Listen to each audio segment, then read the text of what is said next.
ইরানের সর্বোচ্চ নেতা আয়াতুল্লাহ খামেনি নিহত হয়েছে। মার্কিন প্রেসিডেন্ট ডোনাল্ড ট্রাম্প তার ব্যক্তিগত সামাজিক যোগাযোগ মাধ্যম ট্রুথ সোশ্যালে দেয়া পোস্টে এই দাবি করেন। যুক্তরাষ্ট্র রেড লাইন অতিক্রম করেছে, মানে তাদের সর্বোচ্চ ক্ষতি করেছে, তাদের সর্বোচ্চ ধর্মীয় নেতা আয়াতুল্লাহ আলী খামেনিকে হত্যা করেছে। কাজেই ইরানের স্পিকার বলছেন লাল রেখা অতিক্রম করে গেছে যুক্তরাষ্ট্র এবং এর জন্য তাদের চড়া মূল্য দিতে হবে। রোববার ভোরে তিনি ইরানের রাষ্ট্রীয় টেলিভিশনে বক্তৃতা দিয়ে একথা জানিয়েছেন এবং তিনি এটাও নিশ্চিত করেছেন যে দেশটির সর্বোচ্চ নেতা আয়াতুল্লাহ আলী খামেনির দেখানো পথ ধরেই চলবে। ইরানের সর্বোচ্চ নেতা আয়াতুল্লাহ আলী খামেনিকে হত্যার পর প্রেসিডেন্ট ট্রাম্প পৃথিবীর সবচেয়ে খারাপ মানুষকে হত্যা করা হয়েছে বলে ঘোষণা দিলেও যুদ্ধ যে তিনি এখনো জিতে যেতে পারেন নাই, আর ইরানের বিরুদ্ধে যুদ্ধ জয় যে সহজ হবে না সেটা এরই মধ্যে স্পষ্ট হয়ে গেছে। আয়াতুল্লাহ আলী খামেনি ইরানের সর্বোচ্চ নেতা। 1979 সালে ইসলামী বিপ্লবের পর, ইসলামী প্রজাতন্ত্র প্রতিষ্ঠার পর ইরানে পার্লামেন্ট এবং প্রেসিডেন্ট পদের ওপর এই একজন সর্বোচ্চ ধর্মীয় নেতার পদ সৃষ্টি করা হয়। ইসলামী বিপ্লবের প্রতিষ্ঠাতা রুহুল্লাহ খোমেনির মৃত্যুর পর 1989 সালে এই আয়াতুল্লাহ আলী খামেনি সর্বোচ্চ ধর্মীয় নেতার দায়িত্ব পেয়েছিলেন। তার হাতেই সেনাবাহিনী, সশস্ত্র বাহিনী, ইসলামিক রেভলিউশনারি গার্ড এদের সর্বোচ্চ নিয়ন্ত্রণ যেমন, তেমনি তিনি আভ্যন্তরীণ নীতি এবং পররাষ্ট্র নীতির ক্ষেত্রে সিদ্ধান্ত গ্রহণ করেন। তবে ইরানের ক্ষেত্রে বিষয়টা আমেরিকার যে কপি বুক রেজিম চেঞ্জ অপারেশন তার মতো হয়ে উঠতে পারেনি বা পারবে না। মানে একজন শাসকের পতন ঘটিয়ে দেওয়া মাত্র আমেরিকার আধিপত্য প্রতিষ্ঠিত হয়ে যাবে কিংবা আমেরিকা এরপর তার ইচ্ছা মতো করে ইরান রাষ্ট্রটিকে সাজিয়ে নেবে, বিষয়টা এতটা সহজ হবে না। কারণ ইরানের সর্বোচ্চ ধর্মীয় নেতা আয়াতুল্লাহ আলী খামেনি হলেও এই যে শাসন ব্যবস্থা পরিচালিত হচ্ছে 1979 সালে ইসলামিক বিপ্লবের পর থেকে ইরানে, সেই শাসন ব্যবস্থায় বিভিন্ন কেন্দ্র থেকে বিভিন্ন জন নেতৃত্ব দান করে থাকেন এবং 88 জন আলেমের একটা পরিষদ ধর্মীয় নেতা, সর্বোচ্চ ধর্মীয় নেতার পদে কে বসবেন সেটা নির্ধারণ করেন।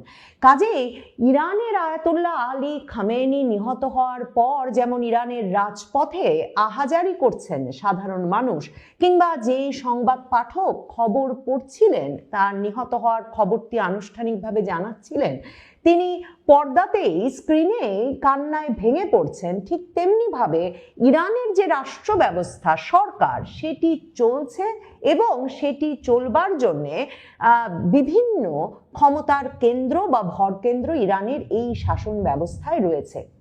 ইরান সাথে সাথে ঘোষণা দিয়ে এটাও বলেছিল যে ইরান এই ঘটনার সর্বোচ্চ প্রতিশোধ নিয়ে ছাড়বে এবং ইরান বিভিন্ন দেশে আমেরিকান ঘাঁটিগুলোতে হামলা করবে এবং ইরান যে যুদ্ধ থেকে কিছুমাত্র সরে দাঁড়ায়নি তার প্রমাণ পুরো মধ্যপ্রাচ্য জুড়েই পাওয়া যাচ্ছে। দুবাই, দোহা, তেল আবিবে একের পর এক বিস্ফোরণের শব্দ শোনা যাচ্ছে। প্রেসিডেন্ট ট্রাম্প 17 জানুয়ারি এক সাক্ষাৎকার দিয়ে বলেছিলেন যে খামেনির মৃত্যুর মাধ্যমে, খামেনিকে সরিয়ে দেওয়ার মাধ্যমে ইরানে এই যে রেজিম চলছে, যে শাসন ব্যবস্থা চলছে, তার অপসারণ হবে ইতিহাসের সবচেয়ে ভালো ঘটনা। কিন্তু নিশ্চয়ই এতক্ষণে প্রেসিডেন্ট ট্রাম্প বুঝতে পেরেছেন যে ইরানের খামেনিকে সরিয়ে দেওয়ার মাধ্যমে রেজিম চেঞ্জ বা ইসলামী শাসন ব্যবস্থা যে ইরানে চলছে তার অবসান ঘটানো যায় না। কারণ ইরানে 1989 সাল থেকে এই শাসন ব্যবস্থার অধীনে সেভাবে কোনো রাজনৈতিক দলও গড়ে ওঠেনি যে কিনা একটা বিকল্প ব্যবস্থা দিতে পারবে ইরানে এখন শাসন ক্ষমতা গ্রহণে। ডিসেম্বর মাসে যখন অর্থনৈতিক সংকটের জেরে ইরান জুড়ে, তেহরানে বিশেষভাবে ব্যাপক বিক্ষোভ ছড়িয়ে পড়ে, তখনও বিক্ষোভকারীদের একটি অংশ আমেরিকার সাহায্য প্রার্থনা করছিলেন। এখন প্রেসিডেন্ট ট্রাম্প বলছে শেষ কাজটুকু আপনাদেরকেই করতে হবে, ইরানের জনগণকেই এখন এই শাসনের অবসান করতে হবে। তাদের যা সাহায্য করার তারা তা সাহায্য করে দিয়েছেন, তারা খামেনির পতন ঘটিয়ে দিয়েছেন। ইরান যে তার উপর যে কোনো হামলার প্রতিশোধ হিসেবে পৃথিবী জুড়ে মার্কিন ঘাঁটিগুলোতে হামলা চালাবে, এটা কিন্তু 2025-এর জুনে যখন আরেক দফা ইসরায়েল হামলা চালিয়েছিল ইরানে পারমাণবিক কেন্দ্রগুলোর ওপর, আসলে মার্কিন যুক্তরাষ্ট্র এমন এক ভয়াবহ হামলা তখন চালায় যে 30 কেজি ওজনের বোমা ফেলেছিল ইরানের বিভিন্ন পারমাণবিক কেন্দ্রে এবং বলেছিল যে এক অপূর্ব, প্রেসিডেন্ট ট্রাম্প বলেছিলেন এক অপূর্ব হামলা চালানো হয়েছে যার মাধ্যমে ইরানের সকল পারমাণবিক কেন্দ্র তারা ধ্বংস করে দিতে পেরেছেন। ওই হামলা চালানোর পরপরই কিন্তু ইরান শুরু করেছিল কাতারে বা বিভিন্ন জায়গায় মধ্যপ্রাচ্যের যেসব জায়গায় যুক্তরাষ্ট্রের ঘাঁটি আছে সেখানে হামলা পরিচালনা করা, এবং তখন মার্কিন যুক্তরাষ্ট্র যে আর ওই হামলায় জড়ায়নি এবং ইসরায়েলকেও সরিয়ে এনেছিল, তার মধ্যে একটা কারণ ছিল তারা টের পেয়েছিল তাদের ওই 30 কেজি বোমা ফেলার পরেও ইরানের পারমাণবিক কেন্দ্রগুলোর তারা কোনো বড় ধরনের ক্ষতি সাধন করতে পারেনি।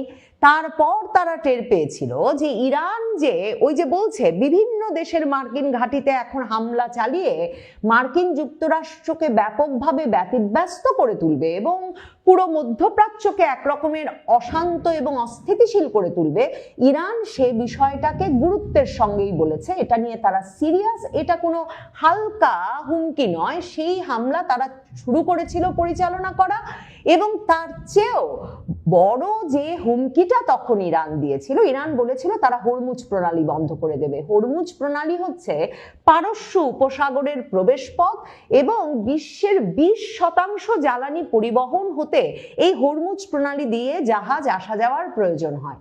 হরমুজ প্রণালী বন্ধ করে দেওয়ার কোনো আনুষ্ঠানিক ঘোষণা এ দফায় এখনো ইরান না দিলেও ইরান রেভলিউশনারি গার্ডের কাছ থেকে হরমুজ প্রণালী দিয়ে আসা যাওয়া করার জন্য সময়সূচি নির্ধারিত যেসব জাহাজের, সেসব জাহাজগুলো বিভিন্ন বার্তা পাচ্ছে এবং সারা পৃথিবীতে এই উদ্বেগ এবং এই আতঙ্ক ছড়িয়ে পড়েছে যে বিশ্ব এই যুদ্ধ যদি দীর্ঘায়িত হয় মার্কিন যুক্তরাষ্ট্র, ইসরায়েল এবং ইরানের মধ্যে, এবং এই হরমুজ প্রণালী যদি বন্ধ থাকে, বিশ্ব একটা দীর্ঘমেয়াদী জ্বালানি সংকট এবং অর্থনৈতিক সংকটের দিকে ধাবিত হতে যাচ্ছে।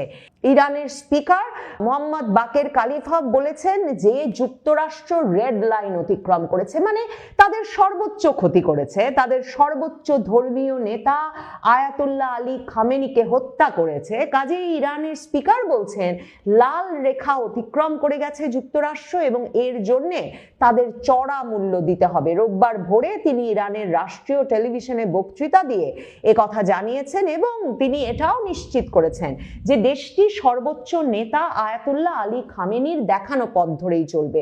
এরই মধ্যে কিন্তু 3 সদস্যের একটা সাময়িক নেতৃত্ব ঘোষণা করা হয়েছে ইরানে। মানে এটা তো একটা শাসন ব্যবস্থা, একজন ব্যক্তির মৃত্যুর মাধ্যমে সেই শাসন ব্যবস্থার পতন ঘটিয়ে দেওয়া সম্ভব যে নয়, সেটা ইরান কিন্তু সাথে সাথে তাদের এত বড় ক্ষতির সাথে সাথে যেভাবে তারা ঘুরে দাঁড়িয়েছে এবং ক্রমাগতভাবে বিভিন্ন অভিযান, সামরিক অভিযান অব্যাহত রেখেছে, তাতে একরকমের সুস্পষ্ট হয়ে উঠেছে ইরানের ধর্মীয় নেতা আয়াতুল্লাহ আলী খামেনি নিহত হওয়ার পর যে 3 সদস্যের কমিটি অস্থায়ীভাবে দেশ পরিচালনার জন্য গঠন করে দেওয়া হয়েছে, তাতে দেশটির প্রেসিডেন্ট আছেন, বিচার বিভাগের প্রধান আছেন এবং গার্ডিয়ান কাউন্সিলের একজন আইনজীবীও আছেন। এবং ইরান যে দুবাই, দোহা, তেল আবিবে দফায় দফায় বিস্ফোরণ ঘটাচ্ছে, সংযুক্ত আরব আমিরাতের দুবাইয়ে বিস্ফোরণের বেশ কয়েকটি বিকট শব্দ শোনা গেছে। কাতারের দোহার বাসিন্দারা বলেছেন যে ওই শহরে কমপক্ষে রোববারই 11টি বিস্ফোরণ ঘটেছে। এর আগে কাতারের স্বরাষ্ট্র মন্ত্রণালয় কিন্তু বলেছিল ইরানের হামলায় দেশটিতে আহতের ঘটনা ঘটেই চলেছে। হামলা শুরুর পর থেকে আহত মানুষের সংখ্যা কাতারের সরকারি হিসেবে 16 জনে দাঁড়িয়েছে এবং দেশটির বিভিন্ন এলাকায়, কাতারের বিভিন্ন এলাকায় কিছু ক্ষয়ক্ষতি হয়েছে। ইসরায়েলের বিভিন্ন স্থানে রোববার সকাল 6টার পর থেকে বারবার বিমান হামলার আশঙ্কায় সতর্ক সংকেত বাজতে শোনা গেছে এবং তেল আবিবে একাধিক বিস্ফোরণের খবর পাওয়া গেছে। ইসরায়েল তাদের অত্যাধুনিক আকাশ প্রতিরক্ষা ব্যবস্থা ব্যবহার করে ইরানের হামলা প্রতিহত করার চেষ্টা করছে এবং ইসরায়েলে ইরানের আরো ক্ষেপণাস্ত্র হামলার আশঙ্কা করা হচ্ছে। যেমনটা অনেকেই সন্দেহ করেন যে পশ্চিমা মিডিয়াগুলোর খবরে অনেক ক্ষেত্রেই এসব ক্ষয়ক্ষতির পূর্ণ বিবরণ, পূর্ণ চিত্র যুদ্ধ চলাকালীন অবস্থায় বেরিয়ে আসে না।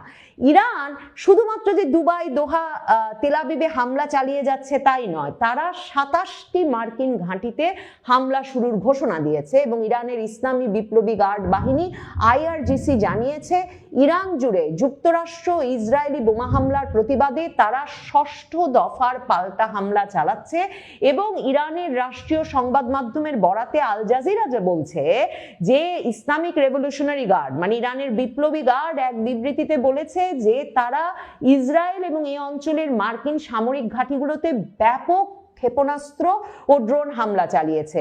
এই অভিযানে 27টি মার্কিন ঘাঁটির পাশাপাশি ইসরায়েলের তেলনভ বিমান ঘাঁটি, তেল আবিবে ইসরায়েলি সেনাবাহিনীর কমান্ড সদর দপ্তর হাকিরিয়া এবং একটি বিশাল প্রতিরক্ষা শিল্প কমপ্লেক্সে আঘাত হানা হয়েছে। বিবৃতিতে বলা হয়েছে ইরানি বাহিনী পর্যায়ক্রমে অনুশোচনামূলক চপেটাঘাতের মাধ্যমে প্রতিশোধের আরো একটি ভিন্ন ও কঠোর পদক্ষেপ বাস্তবায়ন করবে। তার মানে ইরানের সামরিক বাহিনী, বিপ্লবী গার্ড বাহিনী, ইরানের সরকার স্পষ্টত বলছে তারা খামেনি হত্যার এবং তাদের ওপর এই যে ইসরায়েলি মার্কিন যুক্তরাষ্ট্রের হামলা শুরু হয়েছে এর সম্পূর্ণ প্রতিশোধ নিয়ে তবে ছাড়বে এবং এই প্রতিশোধে তারা যেখানে যেখানে মার্কিন ঘাঁটি আছে, যেসব দেশে মার্কিন মিত্র আছে, কাউকে ছাড়বে না, এই বিষয়টি তারা পরিষ্কার করে দিয়েছে।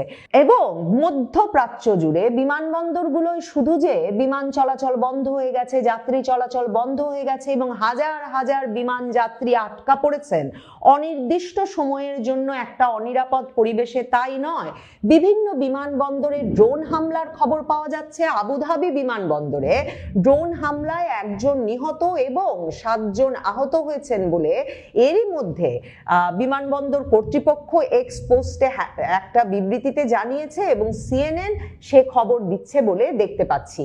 কিন্তু ইরানে হামলার মূল যে লক্ষ্য বলে ট্রাম্প প্রশাসন বা প্রেসিডেন্ট ট্রাম্প বলে আসছিলেন যে ইরানের রেজিম পরিবর্তন, শাসন ব্যবস্থার পরিবর্তন, সত্যিই কি ট্রাম্প প্রশাসন সেটা ঘটাতে পারবেন? এরকম একটা ভয়াবহ পরিস্থিতিতে যুদ্ধাবস্থায় যখন ইরানকে নিয়ে যাওয়া হয়েছে তখন ইরানের মানবাধিকার, নারী অধিকার সংগঠনগুলো যারা ইরানের ইসলামী শাসন ব্যবস্থায় তাদের অধিকার ক্ষুণ্ণের প্রতিবাদে নানা সময় বড় ধরনের বিক্ষোভে নেমে এসেছেন, তারা কি এখন সেই আন্দোলনে নেমে আসবেন এবং সরকার পতন ঘটাতে পারবেন? এটা কি তার উপযুক্ত সময় হয়ে উঠবে? কিংবা অর্থনৈতিক সংকটের জেরে যে আন্দোলন গড়ে উঠেছিল ডিসেম্বরে, এখন মার্কিন হামলা, ইসরায়েলি হামলায় ইরান সরকার যখন পর্যুদস্ত, ইরানের অর্থনৈতিক অবস্থা যখন আরো খারাপ, তখন কি ইরানের নাগরিকরা সত্যি রাস্তায় নেমে এসে তাদের সরকার পতন ঘটাবেন? এতটা সহজ হবে? নাকি হরমুজ প্রণালী বন্ধ হয়ে গেলে, সারা মধ্যপ্রাচ্য অস্থিতিশীল হয়ে উঠলে এবং এই যুদ্ধ দীর্ঘায়িত হলে, মধ্যপ্রাচ্যে একটা লম্বা যুদ্ধে মার্কিন যুক্তরাষ্ট্র এবং ইসরায়েল বিশ্ববাসীকে নিয়ে যাওয়ার ফলে সারা পৃথিবী একটা বড় ধরনের অর্থনৈতিক সংকট এবং অস্থিতিশীলতার মুখে পড়তে যাচ্ছে? এই প্রশ্নগুলো এরই মধ্যে উঠতে শুরু করেছে। ইরান যুদ্ধ আয়াতুল্লাহ আলী খামেনিকে হত্যার মাধ্যমে শেষ তো হয়নি, বরং এখন দেখার জন্য অপেক্ষা করতে হবে ইরান তার প্রতিশোধকে কত দূর পর্যন্ত নিয়ে যেতে পারে আর মার্কিন যুক্তরাষ্ট্র এবং ইসরায়েল কখন পিছু হটে।